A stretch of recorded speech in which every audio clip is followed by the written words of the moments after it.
Hello student, ज्ञान प्रवाह classes में आपका स्वागत है। आज हम पॉलिटी की शॉर्ट नोट्स की सीरीज लेके आए हैं।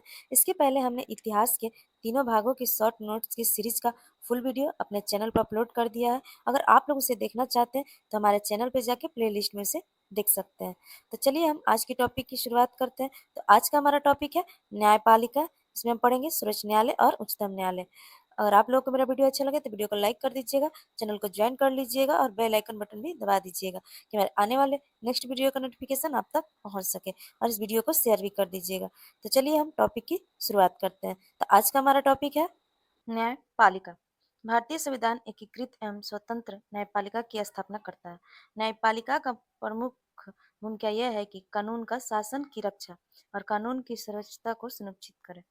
न्यायालय की यह एकल व्यवस्था भारत सरकार अधिनियम 1935 से ग्रहण की गई है। उच्चतम न्यायालय हमारा सर्वोच्च स्तर होता है। उच्च न्यायालय हमारा राज्य स्तर होता है और हस्त न्यायालय हमारा जिला स्तर होता है।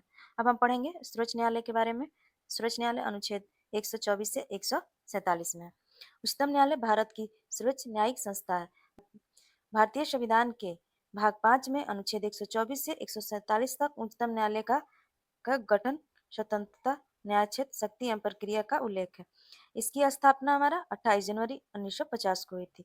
विनियम था इसका, संसद इसके लिए अधिकृत है। इसकी संरचना 34 न्यायाधीश है, एक मुख्य न्यायाधीश प्लस 33 अन्य न्यायाधीश होते हैं। न्यायाधीशों की संख्या वृद्धि का अधिकार संसद को है। मूलतः उच्च न्यायालय में कुल न्यायाधीशों की संख्या 8, एक मुख्य न्यायाधीश प्लस 7 अन्य न्यायाधीश थी, जो समय समय पर इनकी संख्या में संसद द्वारा वृद्धि की जाती रही है।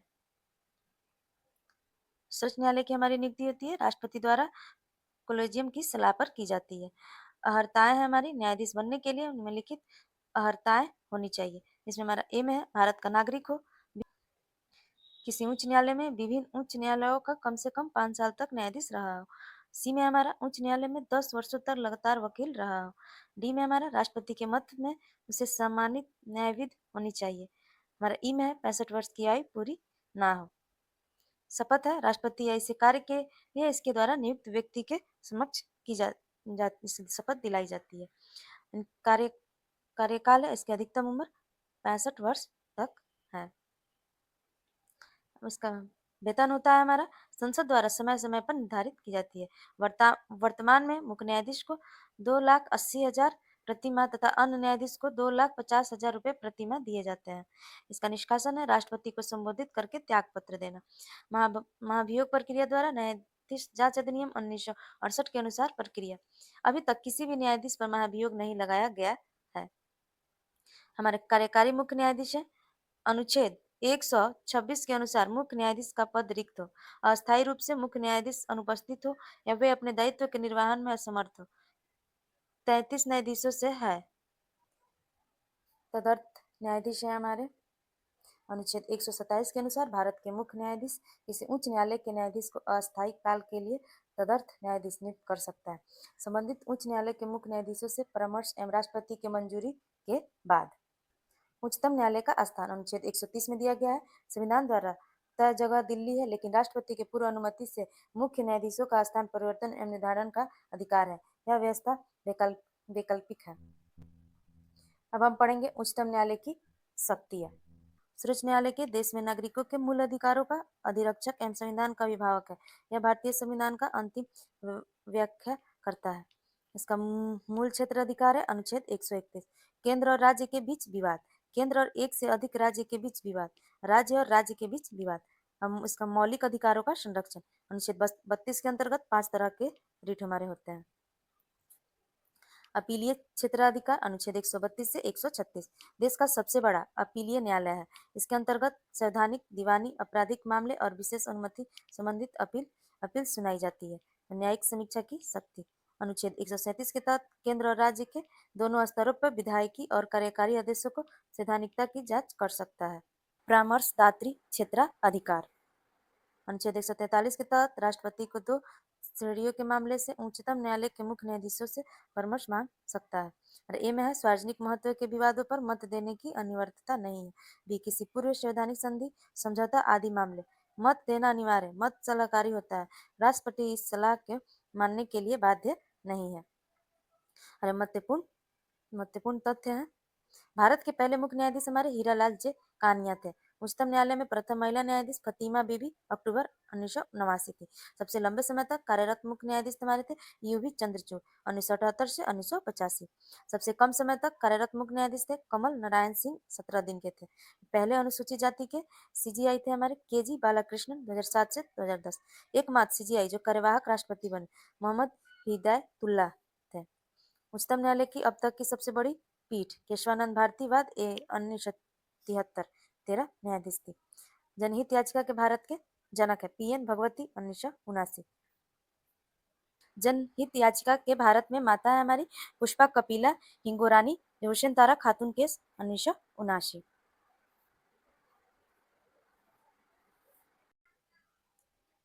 उच्चतम तथा उच्च न्यायालय की कार्यवाही की भाषा अंग्रेजी है। वर्तमान में उच्चतम न्यायालय के मुख्य न्यायाधीश बी.आर. गवाई है 14 मई 2025 से 23 नवंबर 2025 तक। अब हम पढ़ेंगे उच्च न्यायालय अनुच्छेद 214 से 232। संविधान के भाग 6 में अनुच्छेद 214 से 231 तक उच्च न्यायालय का गठन स्वतंत्रता न्यायिक क्षेत्र शक्ति और प्रक्रिया का वर्णन है। भारत शासन अधिनियम 1861 के द्वारा 1862 में कलकत्ता बम्बई तथा मद्रास में स्थापना की गई है। उच्च न्यायालय का वर्तमान स्वरूप भारतीय शासन अधिनियम 1935 से लिया गया है। अनुच्छेद 214 के अनुसार प्रत्येक राज्य में एक उच्च न्यायालय होंगे। 7वें संविधान संशोधन 1956 के तहत संसद को अधिकार दिया गया है कि वह 2 या 2 से अधिक राज्यों एवं संघ राज्य के क्षेत्र के लिए साझा उच्च न्यायालय की स्थापना कर सकती है। वर्तमान में 25 उच्च न्यायालय हैं। 3 ऐसे उच्च न्यायालय हैं जिनकी क्षेत्राधिकार 1 से अधिक राज्यों में है। पहला है हमारे बम्बई उच्च न्यायालय जो महाराष्ट्र गोवा में है। दूसरा है हमारा गुवाहाटी उच्च न्यायालय जो असम नागालैंड मिजोरम और अरुणाचल प्रदेश में। तीसरा हमारा है पंजाब एवं हरियाणा उच्च न्यायालय जो पंजाब एवं हरियाणा में है। अब 5 ऐसे न्यायालय हैं जिनके अधीन राज्य के अलावा केंद्र शासित प्रदेश भी आते हैं, जिसमें हमारे पहले हैं बम्बई उच्च न्यायालय दादर एवं नागर हवेली। दूसरा हमारा कलकत्ता उच्च न्यायालय जिसमें अंडमान और निकोबार द्वीप समूह है। तीसरा हमारा केरल उच्च न्यायालय जो लक्षद्वीप में है। चौथा हमारा मद्रास उच्च न्यायालय जो पुडुचेरी में है। पांचवा हमारा पंजाब और हरियाणा उच्च न्यायालय जो चंडीगढ़ में है। उच्च न्यायालय एवं न्यायिक क्षेत्र एवं नाम हमारा पहला है इलाहाबाद। इसकी स्थापना 1886 में हुई थी। इसके न्यायिक क्षेत्र उत्तर प्रदेश है। इसकी सीट है इलाहाबाद इलाहाबाद लखनऊ में बेंच है। दूसरा हमारा आंध्र प्रदेश 2019 में इसकी स्थापना वर्ष था। दूसरा हमारा आंध्र प्रदेश इसका स्थापना वर्ष हमारा 2019। इसका न्यायिक क्षेत्र आंध्र प्रदेश है। इसकी सीट है अमरावती में। तीसरा हमारा बम्बई है। इसका स्थापना वर्ष 1862 है। इसका न्यायिक क्षेत्र महाराष्ट्र गोवा दादर और नागर हवेली है। इसकी सीट है मुंबई नागपुर पणजी और औरंगाबाद के खंडपीठ में है। चौथा हमारा कलकत्ता। इसका स्थापना वर्ष 1862 है। इसके पश्चिमी बंगाल तथा अंडमान एवं निकोबार द्वीप समूह में है। इसकी सीट है कोलकाता पोर्ट ब्लेयर और मनकारी खंडपीठ में है। पांचवा हमारा छत्तीसगढ़। इसकी स्थापना 2000 में हुई थी। ये छत्तीसगढ़ में है। इसका सीट है हमारा बिलासपुर में है। छठा हमारा दिल्ली 1966 में इसका स्थापना हुआ था। इसका न्यायिक क्षेत्र दिल्ली है। सीट दिल्ली में है। सातवां हमारा गुवाहाटी। इसका स्थापना 1948 में हुआ था। इसका न्यायिक क्षेत्र असम नागालैंड मिजोरम और अरुणाचल प्रदेश में है। इसका सीट है गुवाहाटी कोहिमा आइजोल और ईटानगर में हमारे खंडपीठ है। आठवां हमारा है गुजरात। इसका स्थापना 1948 में हुआ था। इस गुजरात में इसका न्यायिक क्षेत्र और इसका सीट है अहमदाबाद में। नौवां हमारा हिमाचल प्रदेश। इसकी स्थापना 1971 में हुई थी। ये इसका न्यायिक क्षेत्र हमारा हिमाचल प्रदेश और इसका सीट में है शिमला में हमारा। 10वां है हमारा जम्मू कश्मीर। इसकी स्थापना 1928 में हुई थी। इसके न्यायिक क्षेत्र जम्मू एंड कश्मीर और लद्दाख में है। इसका सीट है श्रीनगर और जम्मू कश्मीर में। 11 हमारा झारखंड। इसकी स्थापना 2000 में हुई थी। इसका न्यायिक क्षेत्र झारखंड है। इसका सीट है रांची में। 12 नंबर है हमारा कर्नाटक। 1884 में इसकी स्थापना हुई थी। यह कर्नाटक में है और इसका सीट बेंगलुरु में है। यह 13 नंबर है हमारा केरल। 1956 में इसकी स्थापना हुई थी। इसका न्यायिक क्षेत्र केरल और लक्षद्वीप है और इसका सीट है हमारा एर्नाकुलम। 14 नंबर है हमारा मध्य प्रदेश। इसकी स्थापना 1956 में हुआ था। इसका न्यायिक क्षेत्र मध्य प्रदेश है। इसका सीट है हमारा जबलपुर इंदौर और ग्वालियर में खंडपीठ है। 15 नंबर हमारा मद्रास। इसका स्थापना वर्ष 1862 में हुआ था। न्यायिक क्षेत्र हमारा तमिलनाडु और पुडुचेरी है। इसका सीट है चेन्नई में। 16 नंबर हमारा मणिपुर। इसकी स्थापना 2013 में हुई थी। इसका न्यायिक क्षेत्र मणिपुर में है। इसकी सीट इम्फाल में है। 17 नंबर में हमारा मेघालय है। इसका स्थापना वर्ष 2013 में हुआ था। इसका न्यायिक क्षेत्र हमारा मेघालय है। इसकी सीट हमारा शिलोंग में है। 18 नंबर हमारा उड़ीसा। जिसमें हमारा स्थापना वर्ष हमारा 1949 में हुआ था। इसका न्यायिक क्षेत्र ओडिशा है। इसकी सीट हमारा कटक में है। 19 नंबर में हमारा पटना है, जिसकी स्थापना 1916 में हुई थी। इसका न्यायिक क्षेत्र बिहार में है। इसकी सीट हमारी पटना में है। 20 में हमारा है पंजाब और हरियाणा। 20 नंबर में हमारा पंजाब और हरियाणा है, जिसकी स्थापना वर्ष 1975 में हुआ था। इसका न्यायिक क्षेत्र पंजाब, हरियाणा और चंडीगढ़ है। इसकी सीट चंडीगढ़ में है। 21 है हमारा राजस्थान। ये 1949 में स्थापना हुई थी। इसका न्यायिक क्षेत्र राजस्थान है। इसका सीट है जोधपुर, जयपुर और खंडपीठ। 22 में हमारा है सिक्किम। 1975 में इसका स्थापना हुआ था। ये न्यायिक क्षेत्र सिक्किम है और सीट इसका गंगटोक है। 23 में हमारा तेलंगाना। इसकी स्थापना 1954 में हुई थी। इसका न्यायिक क्षेत्र तेलंगाना है और इसकी सीट हैदराबाद में है। 24 में हमारा त्रिपुरा है। इसकी स्थापना 2013 में हुई थी। इसका न्यायिक क्षेत्र त्रिपुरा है और इसका सीट अगरतला है। 25 में हमारा उत्तराखंड है। इसकी स्थापना 2000 में हुई थी। इसकी न्यायिक क्षेत्र उत्तराखंड में है और सीट इसकी नैनीताल में है। अब हम इसकी संरचना के बारे में पढ़ेंगे।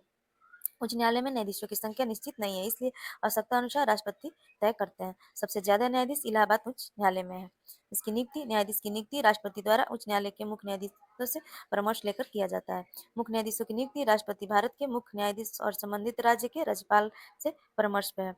2 या 2 से अधिक राज्यों के साझा उच्च न्यायालय में नियुक्ति पर राष्ट्रपति सभी संबंधित राज्यों के राज्यपाल से भी परामर्श करता है। इसकी योग्यताएं हैं हमारी। भारत का नागरिक हो, उच्च न्यायालय में लगातार 10 वर्षों तक अधिवक्ता रह चुका हो, कम से कम 10 वर्षों तक न्यायिक पद धारण कर चुका हो, 62 वर्ष की आयु पूर्ण ना हो। इसका शपथ राज्यपाल या इसके कार्य के लिए इसके द्वारा नियुक्त कोई भी व्यक्ति के समक्ष। इसका त्याग पत्र राष्ट्रपति को इसके अतिरिक्त कदाचार और अक्षमता के आधार पर उच्च न्यायालय के न्यायाधीशों को महाभियोग प्रक्रिया से हटाया जा सकता है। अभी तक 2 न्यायाधीश 1991 में बी रामास्वामी तथा वर्ष 2011 में सौमित्र सेन पर महाभियोग प्रक्रिया चलाया गया था, परंतु इस प्रक्रिया से नहीं हटाया गया है। उच्च न्यायालय की हमारी शक्तियां हैं। प्रारंभिक क्षेत्राधिकार, जैसे कंपनी, विवाद, इच्छापत्र, तलाक या विवाह, न्याय की अवमानना। अपीली क्षेत्र अधिकार, न्यायाधीश क्षेत्राधिकार, इसमें मूल अधिकारों का संरक्षण अनुच्छेद 226 में है। अभिलेख का न्याय आर्टिकल 215 में है। न्यायिक पुनरावलोकन की शक्ति, इसमें उच्च न्यायालय के सेवानिवृत्त न्यायाधीश अन्य उच्च न्यायालयों तथा उच्च न्यायालय में वकालत कर सकते हैं। उच्च न्यायालयों के न्यायाधीशों का वेतन राज्य के संचित निधि से वही पेंशन केंद्र के संचित निधि से मिलता है। हमारे महत्वपूर्ण वाद के बारे में जानते हैं। इसमें वाद का नाम है ए.के. गोपाल बनाम मद्रासवाद। 1950 में इससे संबंधित है जीवन का अधिकार। शंकरी प्रसाद सिंह बनाम भारत संघ 1951 में थे हमारे मौलिक अधिकार में संशोधन। बेरुवारवाद 1960 में हुआ था, जो अनुच्छेद 3 से संबंधित है। गोलकनाथ बनाम पंजाब राज्य 1967 में यह संपत्ति का अधिकार है।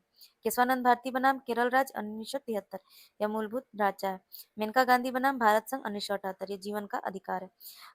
मिल्सवाद 1980 में संविधान का मूल ढांचा है। एम.के. खान बनाम शाहबानो केस 1985 में यह समान नागरिक संहिता है। इंदिरा शाहीवाद 1992 में यह पिछड़ा वर्ग आरक्षण है। एस.आर. बोमई बनाम भारत संघ 1994 अनुच्छेद 356 है। एम. नागराजवाद 2006 यह पदोन्नति में आरक्षण है। श्रेया सिंगलावाद 2015 अभिव्यक्ति की स्वतंत्रता पे है। सैरानो बानोवाद 2015 लैंगिक समानता तथा धर्म के स्वतंत्रता के 3 तलाक पे है। के एस पुट्टस्वामीवाद 2017 ये निजता का अधिकार है। एडीआर वाद 2019 ये चुनावी ब्रांड है। और आप लोगों को मेरा वीडियो अच्छा लगा तो वीडियो को लाइक कर दीजिएगा और चैनल को ज्वाइन कर लीजिएगा और इसे अधिक से अधिक शेयर कीजिएगा।